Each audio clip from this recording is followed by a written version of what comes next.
नमस्कार, जय श्री राम। मैं विपिन विश्वकर्मा आपका स्वागत करता हूं अपने YouTube चैनल पर। आज एक बहुत जटिल प्रश्न का उत्तर जानने की कोशिश करते हैं। धर्म धर्म क्या होता है? क्या धर्म महज मजहब या रिलीजन को कहते हैं या फिर इसके कुछ और भी मायने हैं?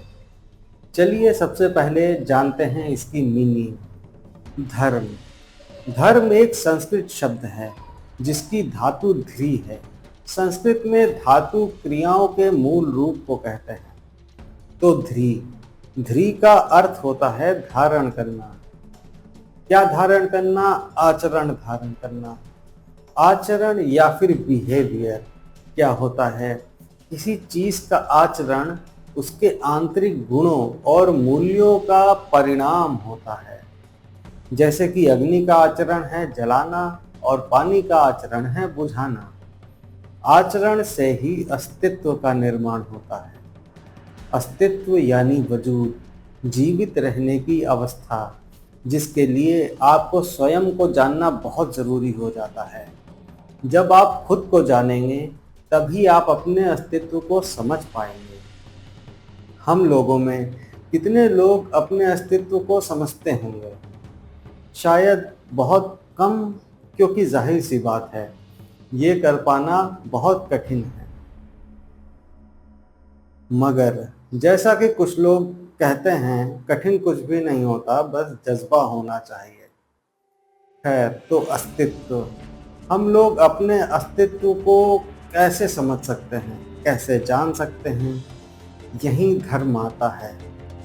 हम अपने आचरणों में जिस चीज को धारण किए हुए हैं वही हमारा धर्म है। आप शायद मुस्लिम होंगे, आप शायद मसीही भी हो सकते हैं। तो आपका धर्म कहीं ना कहीं आपके अस्तित्व को बताता है। तो सरल शब्दों में कहें तो धर्म वो मूल्य हैं जो आपकी रूह, जो हमारी आत्मा, हमारी रूह धारण किए हुए हैं। जैसे कि कॉन्स्टिट्यूशन ऑफ इंडिया, जो कि हमें भारतीय बनाता है। तो शुरू करते हैं क्रिश्चियनिटी से। जानते हैं कि इसकी शुरुआत कैसे हुई और यह दुनिया का सबसे बड़ा रिलीजन कैसे बना।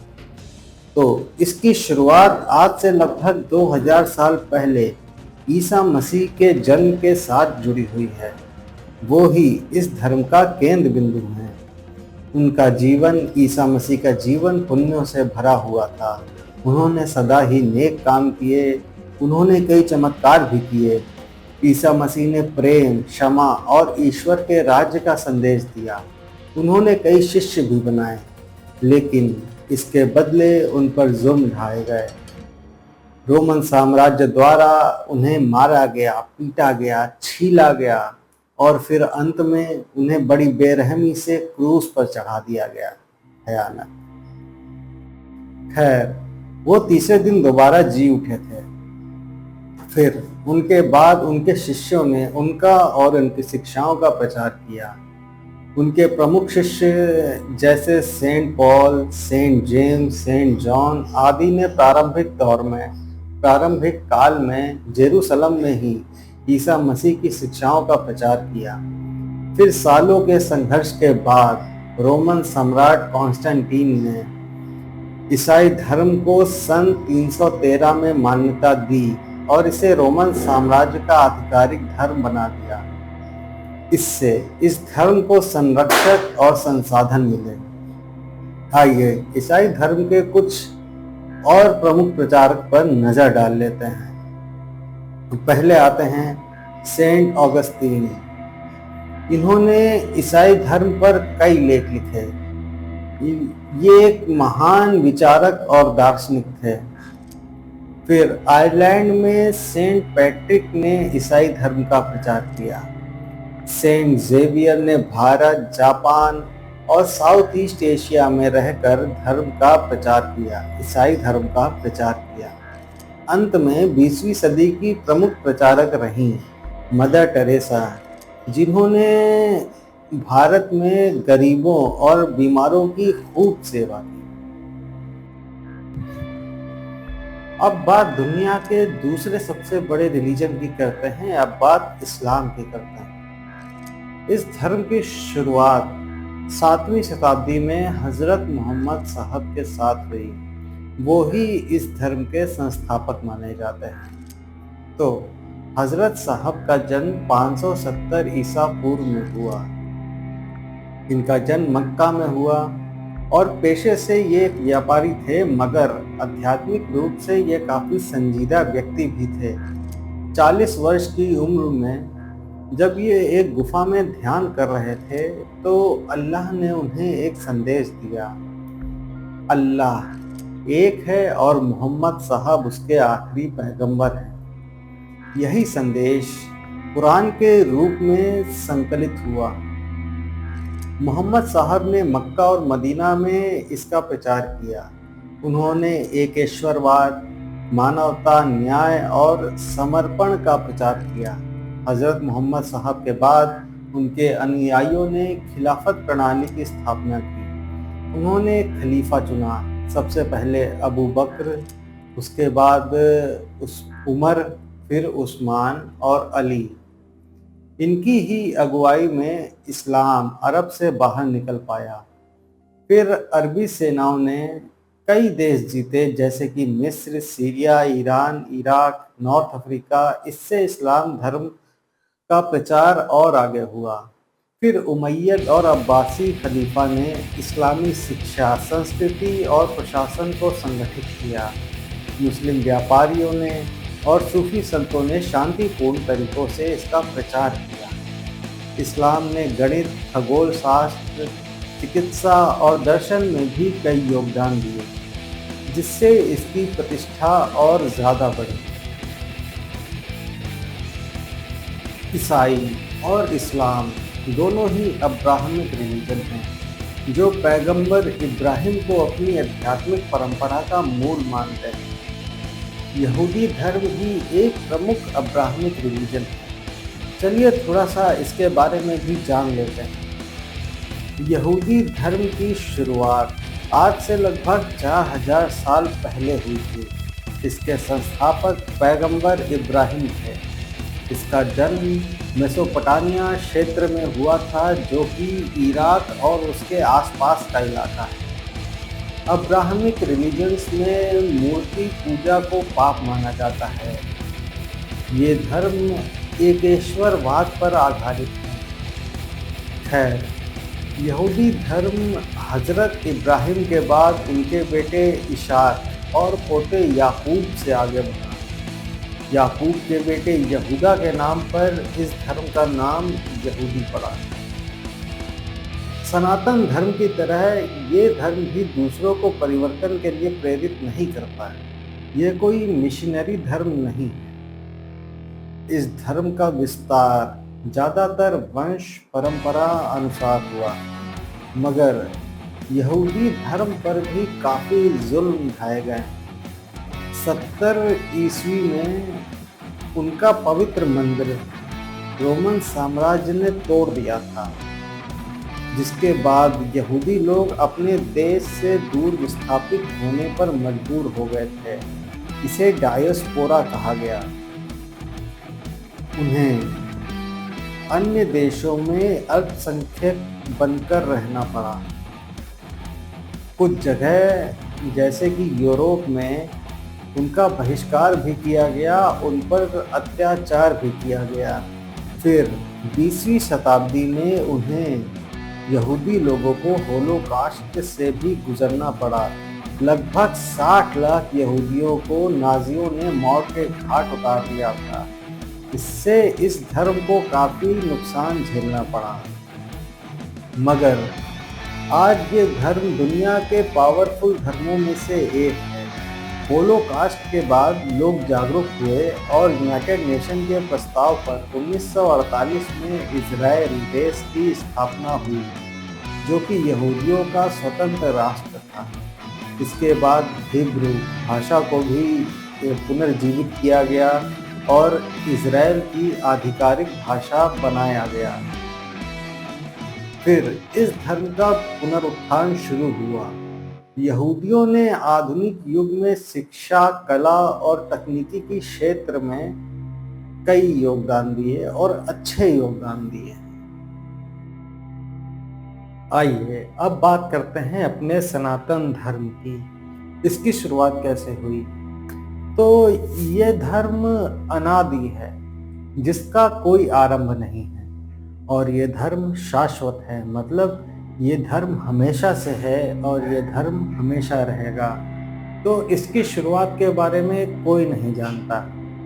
सनातन धर्म दुनिया का सबसे प्राचीन धर्म है। इसे किसी एक व्यक्ति, गुरु या पैगंबर द्वारा स्थापित नहीं किया गया, बल्कि ये समय के साथ विकसित हुई जीवन पद्धति है।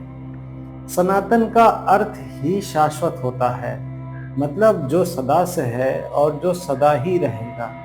ये जीवन जीने के वो शाश्वत नियम हैं या जीवन का वो सत्य है जो सृष्टि के आरंभ से विद्यमान है। फिर भी कुछ हिस्टोरियंस इसकी शुरुआत वेदों की उत्पत्ति से जोड़ते हैं। वेद सनातन धर्म के मूल आधार और सर्वोच्च प्रमाणिक ग्रंथ माने जाते हैं।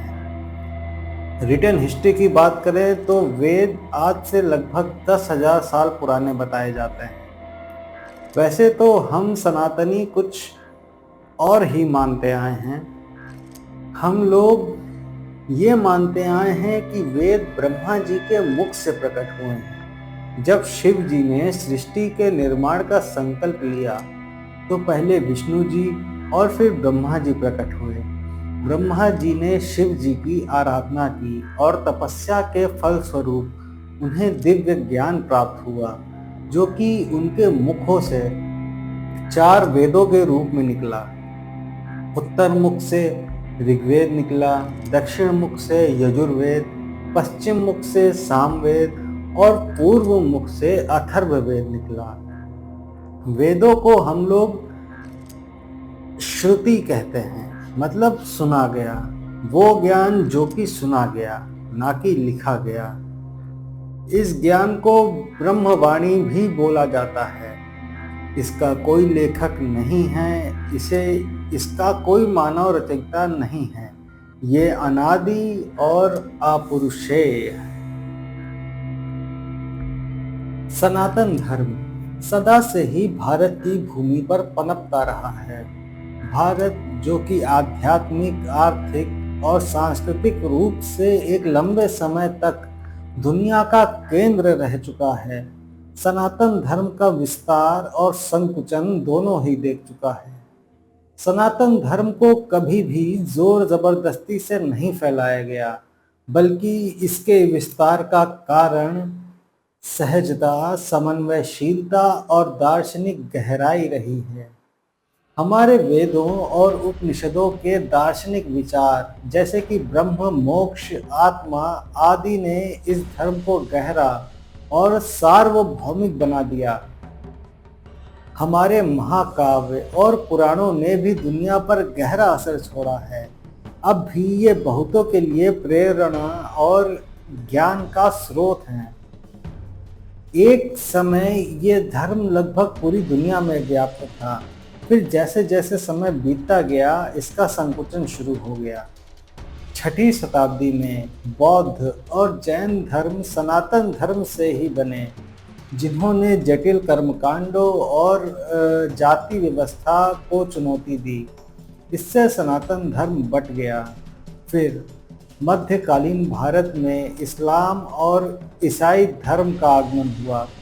ये धर्म आक्रामकता के साथ भारत आए और बड़े पैमाने पर सनातन हिंदू धर्म को आहत किया।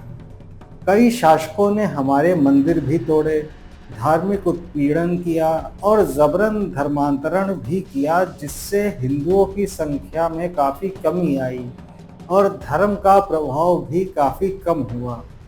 ब्रिटिश साम्राज्य के दौरान ईसाई मिशनरियों ने शैक्षिक और सामाजिक कार्यों द्वारा धर्मांतरण को बढ़ावा दिया, जिससे इस धर्म को अच्छी खासी क्षति पहुंची। लगातार आक्रमण और राजनीतिक परिवर्तन ने सनातन धर्म को सिंधु नदी के पूर्व के क्षेत्र तक ही सीमित कर दिया, जो कभी पूरे एशिया में विद्यमान था। तभी से सनातन धर्म को हिंदू धर्म कहा जाने लगा। खैर, अब वीडियो को यहीं समाप्त करते हैं और अगला वीडियो होगा भक्ति पे।